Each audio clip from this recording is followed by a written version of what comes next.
कहानी की शुरुआत होती है एक ऐसे भविष्य में जहाँ पर अब आदमी भी प्रेग्नेंट होने लगे हैं, लेकिन लोग इस चीज को अपनाने में काफी झिझकते थे। टोक्यो शहर में एक आदमी रहा करता था जिसका नाम केंटारो था और वो एक बड़ी कंपनी में काम किया करता था। उसके एकी नाम की एक लड़की के साथ रिलेशन थे, लेकिन वह दोनों एक दूसरे से प्यार नहीं करते। एक दिन टीवी पर एड देखते हुए केंटारो ने कहा कि उसे आदमियों से बच्चा करने की बात से घिन आती है। टीवी देखते देखते केंटारो को अपनी तबीयत खराब लगने लगी, इसलिए वह सो गया। अगले दिन मीटिंग में केंटारो ने एक आइडिया बताया कि कंपनी को अलग अलग तरह के लोगों को एड में दिखाना चाहिए और यह आइडिया बाकी सभी को काफी पसंद आया, इसलिए उसे क्रिएटिव हेड बना दिया गया। उस दिन उसका बर्थडे भी था और जब वो केक काट रहा था तब उसे अपना बचपन याद आया कि कैसे उसकी माँ सिर्फ एक पीस ही ला सकती थी और उस बेचारी को तुरंत वापस काम पर जाना पड़ता, क्योंकि जब वो छोटा था तभी उसके पिता की मौत हो गई थी। इसके थोड़ी देर बाद केंटारो को फिर से चक्कर आने लगे, लेकिन उसने इस पर ध्यान नहीं दिया। रात को उसकी माँ तोमोका ने उसे कॉल करके विश किया। वह अभी भी काम किया करती थी क्योंकि वो केंटारो पर बोझ नहीं बनना चाहती थी। अगले दिन केंटारो को मीटिंग के वक्त ही चक्कर आने लगे, इसलिए वो हॉस्पिटल चला गया। तब डॉक्टर ने बताया कि वह प्रेग्नेंट है। तब ये सुनकर उसके होश ही उड़ गए और वो बिना कुछ सुने ही वहाँ से भाग निकला। जिसके बाद उसने एक दुकान से प्रेगनेंसी किट खरीदा और टेस्ट करने पर वो प्रेग्नेंट ही निकला। वो अगले दिन बिना किसी को बताए काम पर चला गया। मीटिंग में वो बात कर रहे थे कि कैसे औरतों को दूध पिलाते वक्त खुद को ढकना पड़ता है कि तभी केंटारो की शर्ट पर भी 2 बूंदे आती हैं,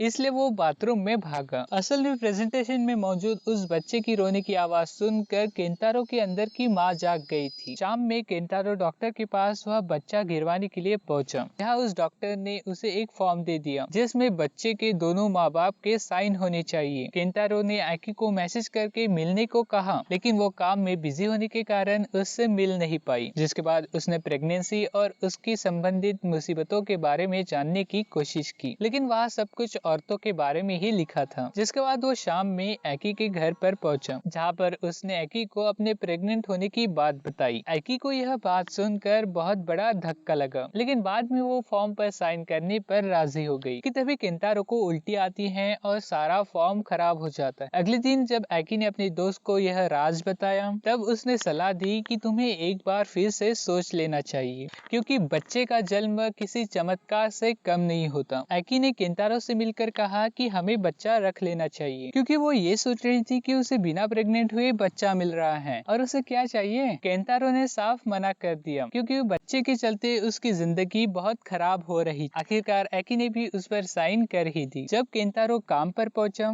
तब उसके बॉस ने दूसरे आदमी को लीडर बना दिया था, क्योंकि केंटारो इतनी छुट्टियां ले रहा था कि अब उस पर भरोसा नहीं किया जा सकता। केंटारो अब बस उस बच्चे से छुटकारा पाना चाहता था। जब डॉक्टर ने उसे सर्जरी के लिए बुलाया, तब वहाँ के एक नर्स ने कहा कि बच्चा 12 हफ्तों का हो चुका है, इसलिए उसे अब शहर के ऑफिस से बच्चा गिरवाने की परमिशन लेनी होगी। लेकिन बाद में अल्ट्रासाउंड रिपोर्ट में अपने बच्चे को देखकर उसका दिल पिघल गया। वहीं पर उसे मियाजी नाम का एक आदमी दिखा जो उसी की तरह प्रेग्नेंट था और वो प्रेग्नेंट होकर काफी खुश था। जिसके बाद केंटारो उसके परिवार से भी मिलता है। अगले दिन ऑफिस में नए क्रिएटिव हेड की प्रेजेंटेशन में किसी को मजा नहीं आया, इसलिए उसने केंटारो की सलाह मांगी। तब उसने सलाह दी कि उसे प्रेग्नेंट आदमियों को एड में लेना चाहिए, जिस वजह से उनकी कंपनी की इमेज और बढ़ जाएगी। तब वो खुद को आगे लाकर कहता है कि मैं इस एड का हिस्सा बनूंगा। तब ये बात सुनकर सब लोग उसकी वाहवाही करने लगे। रात को उसने आकी को बताया कि वह बच्चे को रखना चाहता है। तब आकी ने भी बच्चे को पालने में उसकी मदद करने का वादा किया,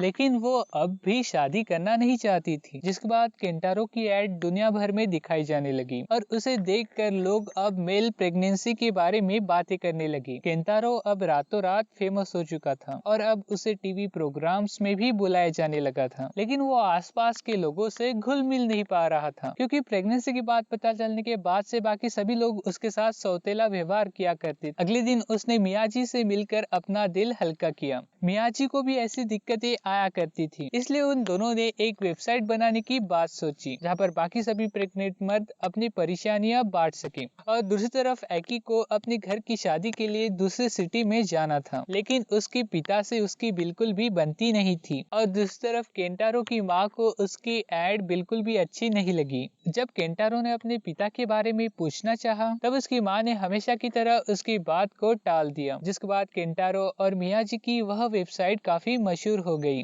और अब उसे टीवी पर बुलाया जाने लगा। अगली बार जब केंटारो और एकी डॉक्टर के पास पहुंचे तब उन्हें पता चला कि उनका बच्चा एक लड़का है। उधर वेबसाइट पर बहुत सारे मेंबर्स हो जाने के बाद मियाजी और केंटारो ने सोचा कि क्यों ना हम बाकी सभी मेंबर्स को आपस में मिलवाएं। जिसके बाद उनकी पहली मीटिंग सफल रही और सभी ने अपने अपने तजुर्बे बांटे। टीवी की एड पर केंटारो को देखकर मियाजी का बेटा भी अब अपनी पिता की प्रेगनेंसी पर अजीब सोचा नहीं करता था। जिसके बाद पहली बार केंटारो के बच्चे ने लात मारी जिससे वो काफी खुश हुआ। जिसके कुछ दिन बाद केंटारो को अचानक से मियाजी के पत्नी का कॉल आया क्योंकि मियाजी हॉस्पिटल में था। कुछ इन्फेक्शंस के कारण मियाजी के बच्चे को बाहर निकालना पड़ा। अब क्योंकि वो सिर्फ 20 हफ्तों का ही था इसलिए वो बच नहीं पाया। बातचीत के दौरान मियाजी के पत्नी ने कहा कि जो कुछ हुआ ठीक ही हुआ। दरअसल इस बात को लेकर मियाजी के बेटे को स्कूल में बच्चे चिढ़ाया करते थे, अबे तेरा बाप प्रेग्नेंट है, और आस पड़ोस में भी उनसे सीधे मुंह कोई भी बात नहीं किया करता था। और ये सब सुनने के बाद एकी को लगा कि उनके बेटे के साथ भी तो ऐसा नहीं होगा। लेकिन केंटारो ने कहा कि वो अपने बेटे की पूरी तरह सुरक्षा करेगा जैसे उसकी माँ ने उसकी की। खैर एकी अपनी बहन की शादी के लिए उसके घर पहुंच। उसके पिता ने उसे ताना दिया कि वो सिर्फ खुद के बारे में ही सोचती है क्योंकि उसने अभी तक शादी करने के बारे में सोचा तक नहीं था। दूसरी तरफ केंटारो के पेट में दर्द उठने लगा। चेकअप के बाद डॉक्टर ने कहा कि तुम्हें डिलीवरी जल्दी करनी होगी और ऑपरेशन भी करना होगा। और दूसरी तरफ ऑफिस में तो केंटारो के बच्चे की ऐड तक की बात शुरू हो गई। केंटारो को तो यकीन ही नहीं हुआ कि वो इतना बड़ा फैसला लेने वाले होते कौन है। थोड़ी देर बाद उसने कुछ मीठा खाया और अपने बॉस को रिजिग्नेशन लेटर दे दिया। ऐड के बाद वो इतना मशहूर हो गया था कि कंपनी उसे जाने नहीं देना चाहती, इसलिए खुद सीईओ ने आकर उसकी काफी तारीफें की। ये सब सुनकर केंटारो भावुक होकर रोने लगा और कंपनी में रहने के लिए मान गया। शाम को पार्टी में एकी ने कुछ लोगों को केंटारो के बारे में मजाक करते हुए सुना। गुस्से में आकर उसने उनको खरी खोटी सुना दी। घर आकर उसने अपने माता पिता को कह दिया कि वो एक प्रेग्नेंट आदमी के बच्चे की माँ बनने वाली है। इसके बावजूद वो उससे शादी करने के बारे में नहीं सोच रही। ये बात उसके माँ बाप को बिल्कुल ही पसंद नहीं आई। जिसके बाद वो कहने लगी कि आपको चिंता करने की कोई जरूरत नहीं है, मैं टोक्यो में रहते रहते अपने बच्चे भी पाल लूंगी, आप रहिए यहाँ आराम। जिसके बाद वो वापस टोक्यो चली गई। केंटारो उसे स्टेशन पर लेने आया। उन्होंने अपने बच्चे को एक अच्छी परवरिश देने का फैसला किया। तब एक आदमी उनका इंतजार कर रहा था। उसने कहा कि वो केंटारो का पिता और माँ दोनों भी हैं। ये सुनते ही उसने तुरंत अपनी माँ को यहाँ बुलाया। उसने उस इची नाम के आदमी को वापस आने पर एक जोरदार थप्पड़ मारा। उसने कहा कि तुम्हारे पैदा होने के बाद ही इची मुझे छोड़कर भाग गया था। अपनी माँ की बात ना सुनते हुए उसने फैसला किया कि वो अपने पिता इची को अब अपने साथ ही रखेगा। उसे इची के कपड़ों में अपने जन्म की तस्वीर भी मिली। इची ने आदमियों की प्रेगनेंसी पर कुछ नई चीजें बताई